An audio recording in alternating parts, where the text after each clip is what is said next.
Ladies and gentlemen, I have some shocking news for you.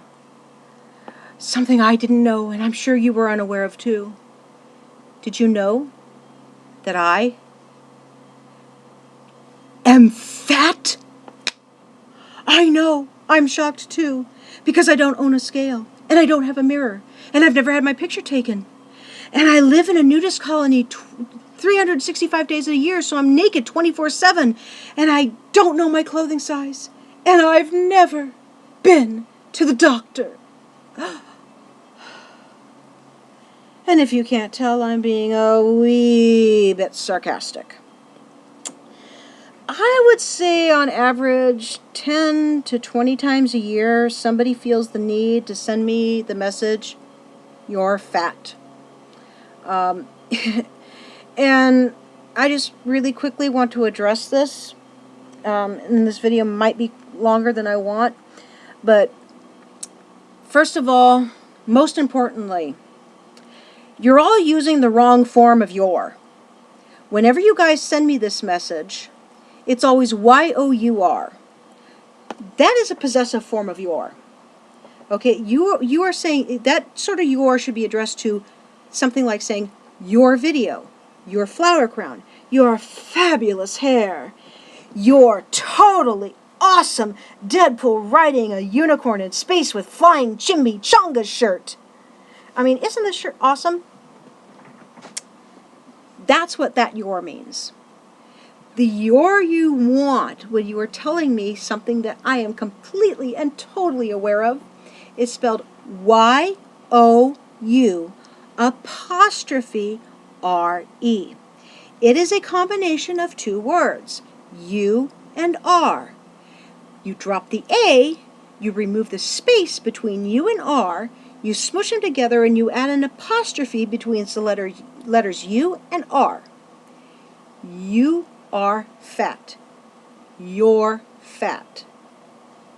You're welcome. That's the kind of your you should be using. In this day and age of the internet where everybody's correcting everybody's spelling and grammar and everything, the only excuse for using the wrong form of your is that you are a literal second grader just learning how to spell. Do they learn spelling in second grade? I assume that they do. Some people are surprised to learn that they were teaching me how to read in first grade, because I guess some first graders don't learn how to read, But that was the 80s, different time. So, yeah. That part actually bothers me way more than the word fat, because I am completely aware of the fact that I have a weight problem. All right, I was a fat kid. I was a fat teen. I'm a fat adult. Now, I know somebody somewhere whose head is in the clouds is thinking, well, they're just concerned about your health. Lies. Lies, lies, lies, lies, lies. Lies.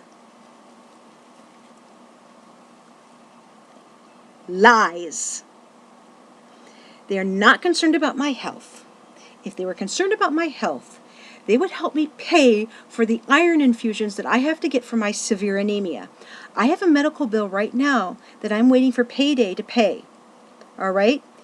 You care about my health? Help me pay that bill. No, it's not about my health. It's about the fact that I do not look like what society says a woman should look like, which is a toothpick with a couple of grapefruit stuck to her chest. All right? Let's talk about my health, actually. I bet you're assuming that just because I'm fat, I'm diabetic, or even or at least pre-diabetic.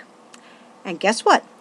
Wrong! Wrong, wrong, wrong, wrong, wrong, wrong, wrong, wrong, wrong. Wrong. My blood sugars are always well within normal levels without medication. I am not diabetic. I am not pre-diabetic. And for the record, I have known vegans who were real thin and real healthy and exercised 7 days a week who became diabetic. And they had to give up the vegan diet because you need lean protein to regulate your blood sugar levels. So they had to start eating chicken. All right? I've known marathon runners who are real thin and real healthy who are pre-diabetic. Being thin does not mean you're not diabetic, and being fat doesn't mean you are. My cholesterol levels, always well within normal range. My blood pressure, it's usually 126/70, sometimes 130/80. The only times I have ever had high blood pressure outside of highly stressful times are when I was on birth control. I mean, the stress, the highest it ever got was 190/80.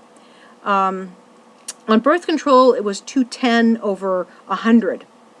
You know, and this was every sort of form of birth control I was ever put on, including non-estrogen ones.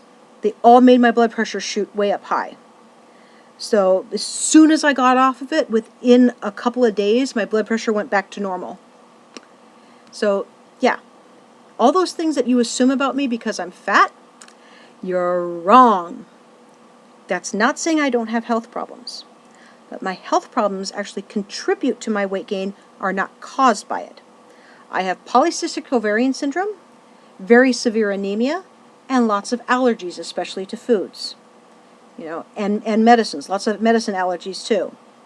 And all of these can contribute to your metabolism slowing and making you gain weight. So, you know, if you are having a hard time losing weight, insist that your doctor test you for these things. The polycystic ovarian syndrome obviously is for biological women because you have to have ovaries to have it. So, but insist that you get it tested, and if your doctor won't test you, you find a doctor who will. All right? If you have a daughter who has any sort of issues, like she chews ice, or she has excessive facial hair or what have you, you insist that the doctor test her for PCOS and anemia. You know, if chewing ice is actually a sign of anemia, it is not a sign of sexual frustration. It is a sign of anemia. If you are anemic, you desire to chew ice. There's your fact for today. So yeah, you know, I did have to have sinus surgery. That's a genetic thing.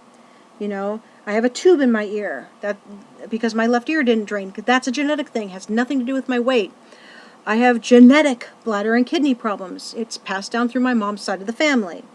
In fact, my great-grandmother, Maria Voiko, if Maria was her original first name, long story short, both on my maternal side, both the Pavlik side and the Voiko side had to hide the fact that they were Jewish. And so Maria might not even be her original first name. It might have been the name she took when she came to America to hide the fact that she was Jewish. But she died of kidney failure when my grandma Pavlik was 4 years old. So there's that. Those are my major health issues. You know. So it's not the things that you think.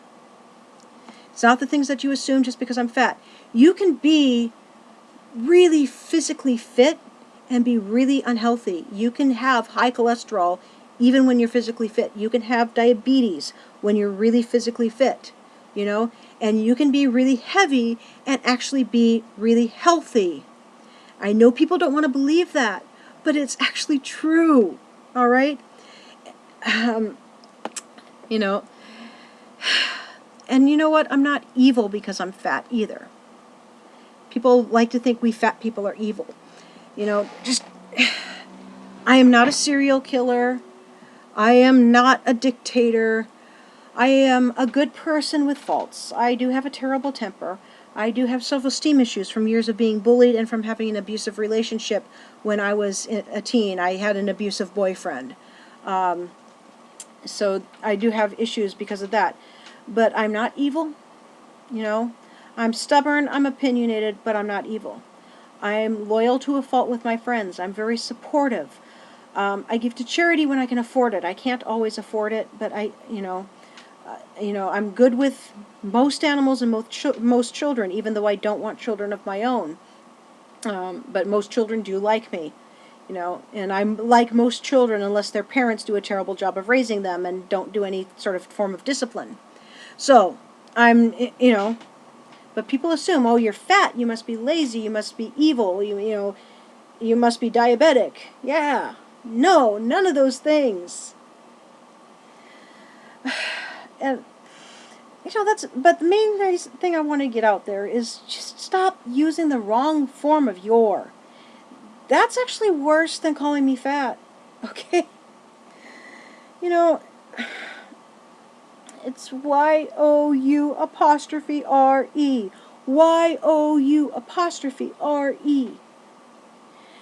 And there is one message that I got one time that really bothered me. I will say that. There is one message that really, really bothered me. And it came from a woman who refused to believe that I'm a victim of sexual assault. She was really, really nasty about it. And she said there was absolutely no way somebody as fat and ugly as me was ever the victim of sexual assault.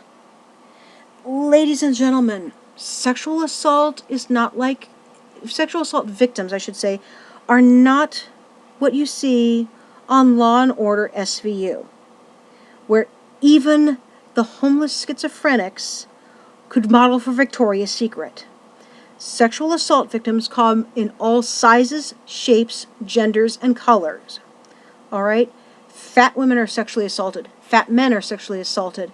Children, we know, and this is the most evil form as far as I'm concerned. If you choose to be a pedophile, and it is a choice, if you choose to be a pedophile, you are the most vile, evil, disgusting thing on the face of the earth. Old people can be the victims of sexual assault. People of all shapes and sizes. And that one really made me angry. And yes, I've been sexually assaulted. I've had men grope me against my will. All right, and I couldn't fight back because I froze. And for a long time, I felt like I couldn't tell anybody because of the fact I felt people would not believe me. When I finally did tell, most people did believe me, except for this one random stranger on the internet who decided only beautiful people like me could be victims of sexual assault, not ugly people like you. Lies. Lies. Lies. So that's basically what I want to say. Just please, if you're going to send me this message, spell your correctly.